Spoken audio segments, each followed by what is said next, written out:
Are you confused by all the financial jargon used in stock market? Don't worry, in this video I'm going to break down the most important stock market terms everyone should know. So in this episode we are going to look at dividend, bull and bear market, portfolio, diversification, liquidity, market index, volatility, rally and yield, short selling, pump and dump, market capitalization, capital raising methods, and finally meme slangs. Whether you are an active trader or long-term investor or just the beginner trying to understand the financial news, it's very important to get the news and the knowledge on time. So please subscribe to my channel and I will try and give you as much knowledge and as much news as I can. And here's my bio and disclaimer. Please read the disclaimer before you watch this video, as anything I say here is not a financial advice. Dividend. What is dividend?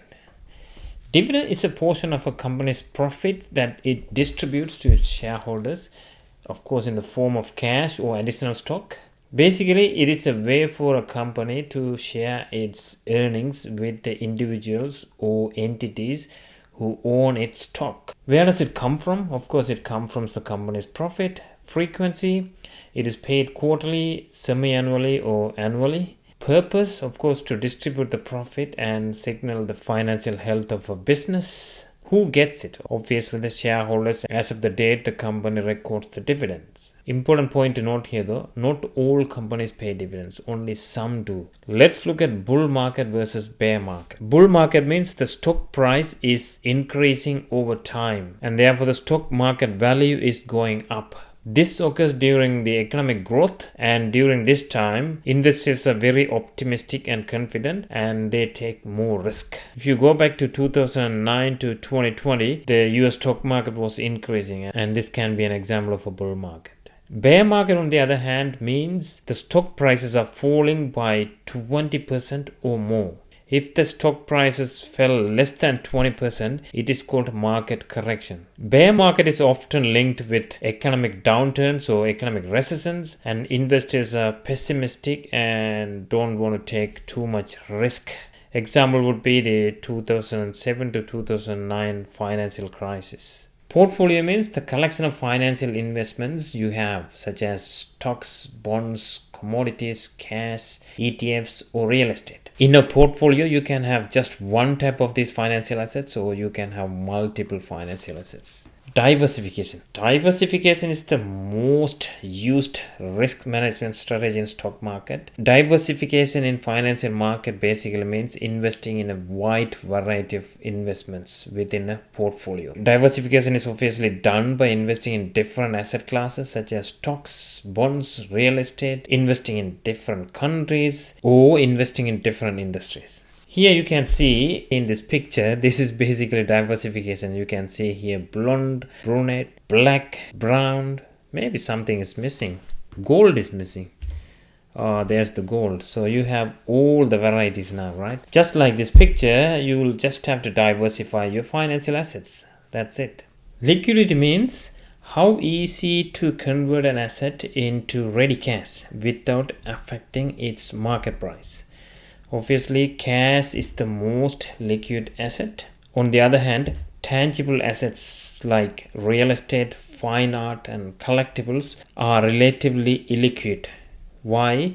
Because you can't easily sell them and convert them into cash without affecting their market value. Current quick and cash ratios are most used to measure liquidity, and I'll do another video on these ratios and financial statement analysis soon. Liquidity, of course, means financial health of a business. Just like how important human health is, financial health is very, very important for a business. Say, for example, a person has pizza, but he's allergic to gluten and he has no money. Now he is in a situation where he can't sell the pizza or eat the pizza, and he has no money to buy another gluten-free food. This is the situation when a company doesn't have cash. Basically, the company could go bankrupt or enter into liquidation if the company doesn't have cash to operate. Stock market index means a portfolio or a group of listed companies in a particular stock market, and the grouping is done based on their size or industries. Every stock market around the world has few indices to track their performance, and in the United States, the S&P 500, Dow Jones Industrial Average, and Nasdaq Composite are the three most broadly followed indices. The table here shows the most popular indices around the world, and on top of the three US indices, there is FTSE 100 in the UK, Hang Seng in Hong Kong, and Nikkei 225 in Japan, and many more other indices in other countries as well.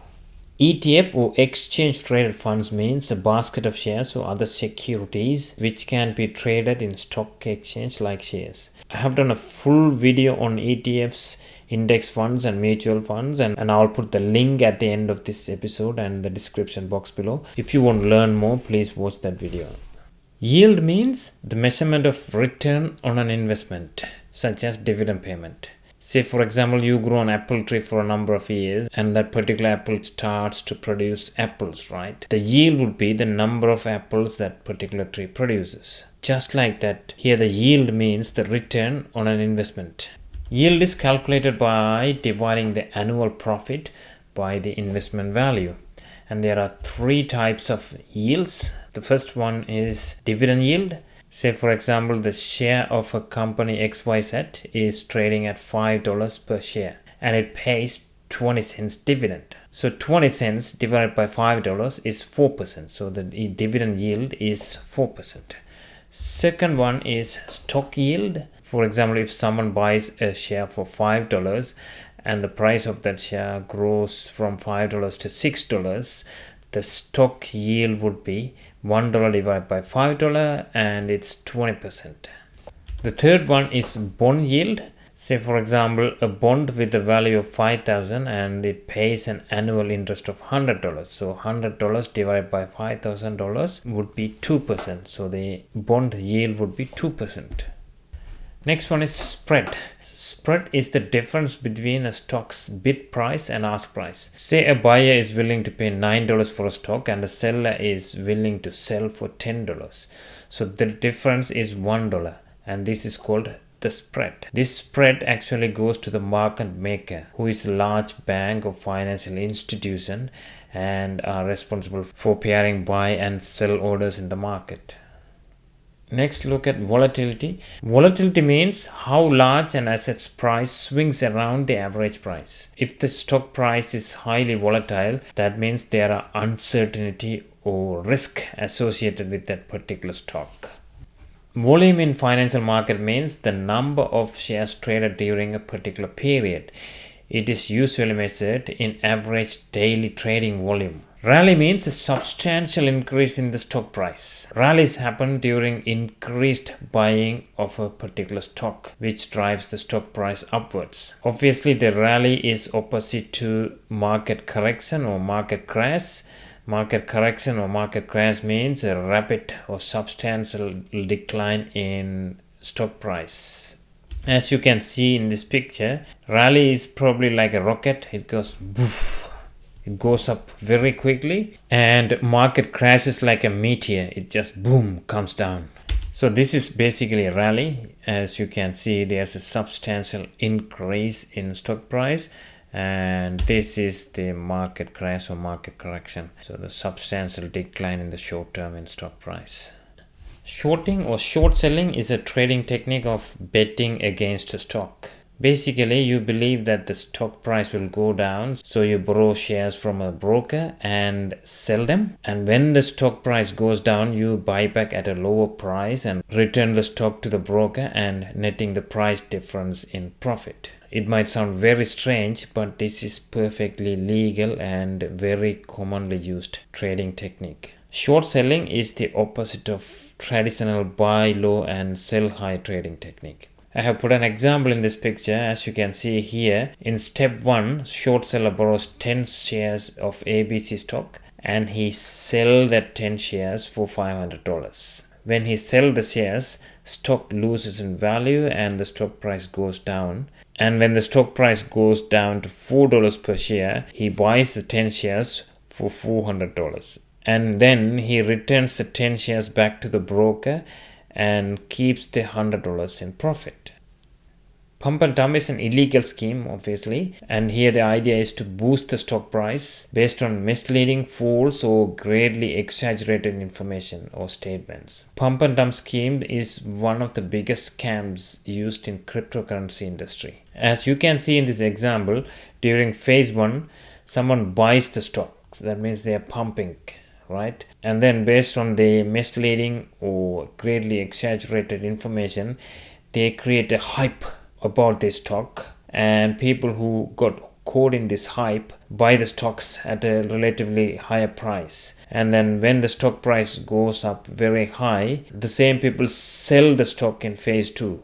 When they sell the stock, obviously the stock price crashes and goes down further than the initial phase 1. Basically, this is like, pumping the air into a balloon and then using a needle to pop it. Once popped, you lose everything. Same here as well during pump and dump scheme. If you buy the stock price with the hype, you might end up losing all the money. Market capitalization or market cap, which means the total market value of a company's outstanding shares. It basically provides a snapshot of the company's size in the market, and the formula to calculate market cap is share price times number of shares outstanding. For example, if ABC company has 10 million shares outstanding and its current stock price is $50 per share, then company ABC's market cap would be 50 times 10 million, which is 500 million. So the market cap is 500 million. Why it matters? Because this measures the company's size, and that means based on the company's size, we can assess risk and return, and we can use this market cap to diversify our portfolio. Market cap can be categorized into 3 groups or 6 groups. If we categorize into 3 groups, first is large cap, which is 10 billion or more. Mid cap means 2 billion to 10 billion. Small cap means 300 million to 2 billion. But if we categorize into 6 groups, then there's mega cap, which is over 200 billion, which means large cap would be 10 billion to 200 billion. And there are 2 more additional categories: micro cap, which is 50 million to 300 million, and nano cap, which is below 50 million. Share buybacks means a company purchases its own shares and cancel them. Public companies usually use this share buyback to return profit to their investors. Share buyback actually reduces the number of shares outstanding, and that means it increases the value of remaining shares, which can be a good thing for shareholders, because the remaining share value goes up, plus they get money back from whatever the share that's been bought and cancelled. Technology giants such as Apple Inc. and Alphabet, which is the parent company of Google, has conducted buybacks in 2021, and Warren Buffett's Berkshire Hathaway Inc. has long favored share buybacks over dividends, and Berkshire Hathaway has implemented many share buybacks over a number of periods. In fact, Berkshire Hathaway hasn't paid any dividends since 1960s, but they only do share buybacks. That's one of the reasons their share price is very high. Share split occurs when a company splits its shares to increase the number of shares on issue. Here, although the number of shares are increasing, the company's overall value doesn't change. Let's assume a company has 2 shares issued worth $100 each. If it conducts a 2-for-1 stock split, it will have 4 shares on issue, each worth $50. This means the value per share has decreased from $100 to $50, but the number of shares has increased from 2 to 4. That means the overall value doesn't change. So when listed companies' share price substantially increases, they do this share split to make it more affordable for retail investors as well. A recent example would be Alphabet's share split a few years ago. Share dilution happens when a company issues additional stock. That means the shareholders' ownership in the company is reduced or diluted when these new shares are issued. Let's look at the first graph. Here in the first graph, a company has 10 shareholders and they have 10% control or voting rights for company's decisions based on their ownership. Suppose the company then issues 10 new shares and a single investor buys them all. Now there are 20 total shares outstanding, and the new investor owns 50% of this because he bought the 10 new additional shares. This means the original investors now owns just 5% only because they had one share when there were 10 shares outstanding, and now they have the same one share when there are 20 shares outstanding. That means 1 divided by 20 is just 5%. What does that mean? Basically, the profit will also be shared as per their ownership. So previously, the original investors had 10% right to the company's profit. Now they only have 5% right to the company's profit. But this share dilution is not always bad thing, because if a company is issuing new stock as a means to boost revenue, such as investing in new products or strategic partnership or buying out a competitor, then it may be a positive sign because in the long term it will pay back. Let's look at capital or equity raising methods. A capital or equity raising means when a company asks for additional funds from existing or new investors.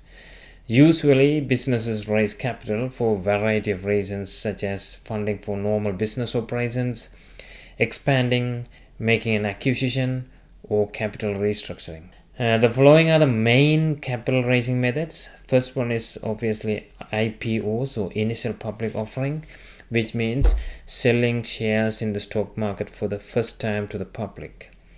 The next one is right issue. Rights issue means existing shareholders get the right to buy more shares at a discount based on the number of shares they already own. Say, for example, a 2-for-1 right issue would mean each shareholder could buy one new share for every 2 shares they already own. Assuming all existing investors take up their rights, the right issue will not dilute their ownership. Here the investors have 3 options: either to exercise their rights or to let their rights lapse, or they can also sell their right to other investors. Next one is placing. Placing means issuing new shares to new investors rather than existing shareholders. The new shares are usually sold to a few high-profile investors such as banks or financial institutions.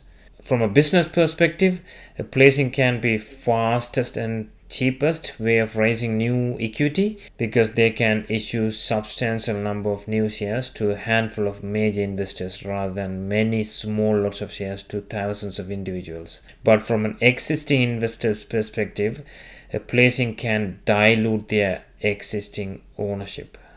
Next one is open offers. Open offer is when new shares are offered to existing shareholders, just like the right issue. However, unlike the right issue, those who decide not to participate cannot sell their rights. Open offers are always conducted alongside another form of equity raising, say for example a placing. The idea of an open offer is to minimize the dilution for existing shareholders while attracting new high-profile investors. Next one is warrants. Warrant gives the right to buy a certain number of shares at a predetermined price before a set deadline. If the warrant is exercised, then it is converted into shares and the investor pays the exercise price to the company. The conversion price for warrant is usually set higher than the market price at that time.